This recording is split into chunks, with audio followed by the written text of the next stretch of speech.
خونی چڑیل قسط نمبر 8۔ کرمو بولا کہ سردار یہ بینس نہیں ہے، یہ تو خونی بلا ہے۔ کرمو کی بات سن کر میرے دل کی دھڑکن تیز ہو گئی تھی اور میں مزید چوکنا ہو کر بیٹھ گیا تھا۔ وہ بلا جیسے جیسے قبیلے کے قریب آتی جا رہی تھی ویسے ویسے اس کی جسامت واضح ہو رہی تھی۔ گو کہ وہ بلا ابھی تک ہم سے کافی دور تھی، لیکن میں اتنا جان چکا تھا کہ یہ بھینس سے بڑی تھی، شاید چھوٹے ہاتھی جتنی یا اس سے کچھ بڑی۔ اچانک وہ بلا اپنے پیچھے والے پیروں پر کھڑی ہو گئی۔ اس نے اگلی دونوں ٹانگیں اوپر اٹھا لی تھیں جو اب اس کے ہاتھ کی طرح نظر آتی تھیں۔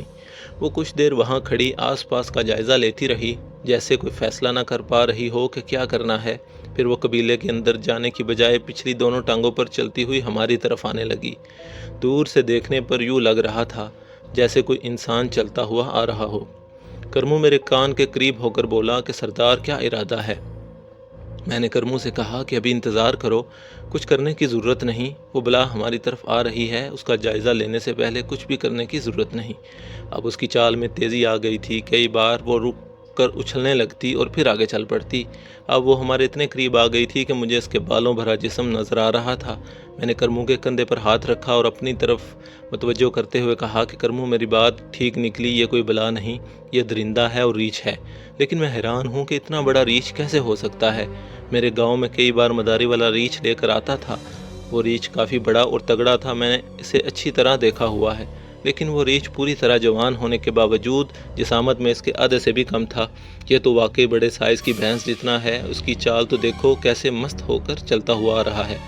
کاش یہ تھوڑا اور قریب آ جائے تاکہ میں اسے اچھی طرح دیکھ سکوں۔ اتنا کہہ کر میں نے دوبارہ اپنی نظریں درندے پر جما لیں۔ وہ چلتے ہوئے مزید ہمارے قریب آ گیا تھا، پھر زمین پر جھک کر کچھ سونگھنے لگا۔ میں نے کرمو سے پوچھا کیا سونگھ رہا ہے؟ کرمو کہنے لگا سردار مجھے یقین ہے اس نے ہمارے قدموں کی بو سونگھ لی ہے، اب یہ ہماری کھوج میں آئے گا۔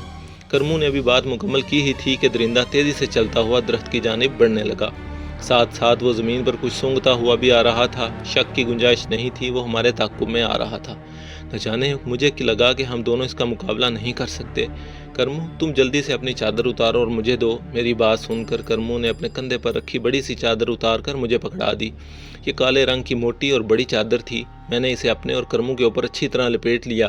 کرمو کہنے لگا سردار کیا خیال ہے، یہ چادر ہمیں اس دیوقامت درندے سے بچا لے گی؟ یہ تو سر پر چڑھتا آ رہا ہے۔ میں نے کہا کرمو تم بہادر ضرور لیکن بے وقوف بھی ہو۔ یہ چادر اوپر لپیٹنے کا مقصد ہے پتوں کی وجہ سے درندے کو اتنی آسانی سے ہم نظر نہیں آئیں گے، لیکن ہمارے جسم سے نکلنے والی حرارت اس کی تیز نظریں فوراً بھانپ لیں گی۔ سمجھو یہ شعاعیں ہوتی ہیں جو جاندار کے جسم سے خارج ہوتی ہیں، اور درندے رات کے اندھیرے میں بھی ان شعاؤں کی وجہ سے اپنا شکار پہچان لیتے ہیں۔ جسم کے گرد چادر لپیٹنے سے ہم ان کی نظروں سے کافی حد تک محفوظ ہو جائیں گے۔ معلوم نہیں کرمو میری بات سمجھا تھا کہ نہیں، لیکن خاموش ضرور ہو گیا تھا، کیونکہ خونی درندہ اب درخت سے صرف 10 فٹ کے فاصلے پر پہنچ چکا تھا۔ خدا کی پناہ کیا چیز تھی وہ! میں آج بھی سوچتا ہوں تو میرے رونگٹے کھڑے ہو جاتے ہیں۔ وہ واقعی بہت طاقتور اور بڑی جسامت والا ریچھ تھا، لیکن پریشان کر دینے والی بات یہ تھی کہ وہ ریچھ تھا تو اس کے ماتھے پر 2 کی بجائے صرف ایک آنکھ کیوں چمک رہی تھی، وہ بھی عین درمیان میں؟ تو کیا وہ کوئی شیطانی عمل سے بنا ہوا درندہ تھا، یا پیدائشی طور پر اس میں کوئی نقص تھا جس وجہ سے اس کی آنکھ جسامت بھینس جتنی بڑی تھی؟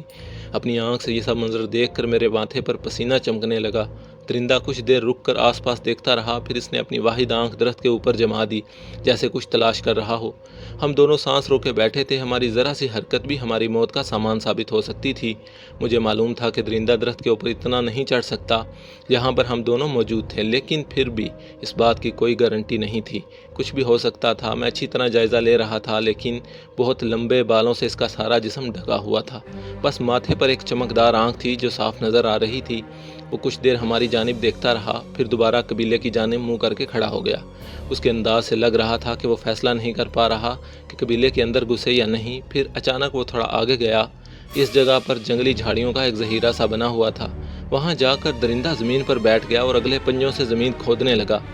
نرم ریت لمحوں میں اڑتی جا رہی تھی۔ چند منٹ میں اس زمین میں کافی گڑھا کھود لیا تھا۔ وہ اس گھڑے میں بیٹھ گیا، اپنے اوپر ریت ڈالنے لگا۔ ہم دونوں چونکہ بلندی پر تھے اس لیے ہمیں سارا منظر آسانی سے نظر آ رہا تھا۔ کچھ دیر میں درندہ گردن تک ریت میں چھپ گیا تھا، اب اس کا سر باہر تھا جسے اس نے ایک جھاڑی میں گھسایا اور خود کو چھپا کر سو گیا۔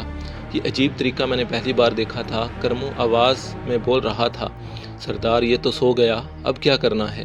میں نے اسے کہا فی الحال تو کسی بھی طرح واپس قبیلے پہنچو اور پھر مشورہ کرتے ہیں کہ کیا کرنا ہے۔ کرمو بولا کہ سردار تم دیکھو یہ تو ہمارے راستے میں ہی سو گیا ہے، اگر ہم نیچے اترے تو اس کو ہماری خبر ہو جائے گی۔ میں نے کہا اب یہ خطرہ مول تو لینا پڑے گا، ورنہ کیا معلوم کتنے دن ادھر بیٹھنا رہے، کیا ہم تب تک درخت پر ہی بیٹھے رہیں گے؟ لیکن پھر ہم بھی دن چڑھنے کا انتظار کرنا پڑے گا، تاکہ اگر یہ درندہ جاگ جائے اور حملہ کر دے تو لوگ ہماری مدد کو پہنچ سکیں، کیونکہ یہاں سے قبیلہ زیادہ دور نہیں تھا، سامنے ہی لوگ کی جھونپڑیاں نظر آ رہی تھیں۔ میں تو اس درندے کی دلیری پر حیران تھا کہ اس نے اپنا ٹھکانہ اور آبادی کے اتنا قریب بنایا تھا جیسے اس کو کوئی خطرہ یا ڈر نہ ہو۔ خیر جیسے تیسے کر کے ہم نے وقت گزارا۔ جیسے ہی مشرق سے سورج نمودار ہوا ہم دونوں اپنی اپنی کلاڑیاں سنبھالتے ہوئے احتیاط سے نیچے اترنے لگے۔ ہماری کوشش تھی کسی قسم کا شور نہ ہوتا تاکہ درندہ جاگ نہ جائے، ورنہ ہم کسی بھی مصیبت میں گرفتار ہو سکتے تھے۔ جیسے ہی ہمارے پاؤں زمین پر ٹکرائے میں نے جھاڑیوں میں حرکت دیکھی، میرا دل خوف سے اچھل کر رہ گیا۔ ہم دونوں دبے قدموں قبیلے کی جانب بڑھنے لگے۔ ابھی ہم چند قدم آگے بڑھے تھے کہ وہ کچھ ہو گیا جو نہیں ہونا چاہیے تھا۔ درندہ نہ صرف جاگ گیا تھا بلکہ پچھلی دونوں ٹانگوں پر کھڑا ہو کر اپنی اکلوتی اور چمکدار آنکھ سے ہم دونوں کو گھور رہا تھا۔ اس کے دیکھنے کا انداز ایسا تھا جیسے کہہ رہا ہو تم کو بے وقوف بنا کر خوشی ہوئی۔ کرمو میرے کان کے قریب منہ کر کے کہنے لگا کہ سردار یہ صرف خونی نہیں چالاک بھی ہے، اس نے ہمیں بلندی پر بیٹھے دیکھ لیا تھا لیکن سونے کا ڈرامہ کر کے ہمیں بے وقوف بنایا، اور دیکھو ہم لوگ اس کے جال میں پھنس گئے۔ کرمو کی بات بالکل صحیح تھی، واقعی اس نے ہمیں درخت سے نیچے اتارنے کے لیے بہترین ڈرامہ کیا تھا۔ اگرچہ اس کا خوف تو ہم پر طاری ہو رہا تھا لیکن پھر بھی ہم نے خود کو سنبھالے ہوئے بڑے غور سے اس کا جائزہ لے رہا تھا۔ وہ ریچھ ہی تھا لیکن اس میں کوئی پیدائشی نقص تھا جس کی وجہ سے اس کے ماتھے کے درمیان ایک آنکھ تھی، ایک کن جسامت بڑے سائز کی بھینس جتنی، اور بالوں میں سارے جسم کو ڈانپ رکھا تھا۔ بہرحال جو بھی تھا یہ عام ریچھ سے 3 گنا بڑا اور طاقتور تھا۔ ماتھے کے درمیان ایک آنکھ اس کو مزید خوفناک بنا رہی تھی۔ پتہ نہیں یہ کہاں اس علاقے میں قہر بن کر نازل ہو گیا تھا اور اب تک قبیلے کے 70 سے زیادہ لوگوں کو موت کے گھاٹ اتار چکا تھا، جس میں زیادہ تعداد مردوں اور جوانوں کی تھی۔ اب ہم درندے کے سامنے کھڑے تھے، سنیاسی قبیلہ ہماری کمر کے پیچھے تھا اور درندہ ہم سے محض 15 فٹ دور۔ میں نے کرمو سے کہا کہ چلو پیچھے کھسکتے ہیں، اس درندے کو ہم چالاکی سے قابو کر سکتے ہیں، لیکن سامنے آ کر مقابلہ کرنا ممکن نہیں، یہ بات میں اچھی طرح سمجھ گیا ہوں۔ بہت طاقتور اور چالاک ترین درندہ ہے، آہستہ آہستہ الٹے قدموں چلتے جاؤ، ہو سکتا ہے یہ ہم پر حملہ نہ کرے۔ ہم 5 منٹ میں قبیلے کے اتنا قریب پہنچ جائیں گے کہ لوگ ہمیں دیکھ کر ہماری مدد کے لیے جمع ہوں گے۔ اتنا کہہ کر میں نے کرمو کا ہاتھ تھاما اور اسے پیچھے کو کھینچا، لیکن کرمو نے جھٹکے سے اپنا ہاتھ چھڑوا لیا اور گرج کر بولا کہ سردار تم مت بھولو، یہ میری پیاری بیوی کا قاتل ہے۔ آج تو یہ میرے سامنے آیا ہے، کیا پتہ دوبارہ ملاقات ہو نہ ہو، میں آج ہی حساب برابر کر کے رہوں گا۔ کرمو کی گرجدار آواز سن کر درندے نے اپنی واحد آنکھ کرمو کے اوپر جما دی۔ کرمو تم بے وقوفی مت کرو، چلو واپس ہم تیاری کر کے دوبارہ آئیں گے۔ میں نے دوبارہ آگے بڑھ کر اس کا ہاتھ تھامنے کی کوشش کی، لیکن کرمو پر تو خون سوار ہو گیا تھا۔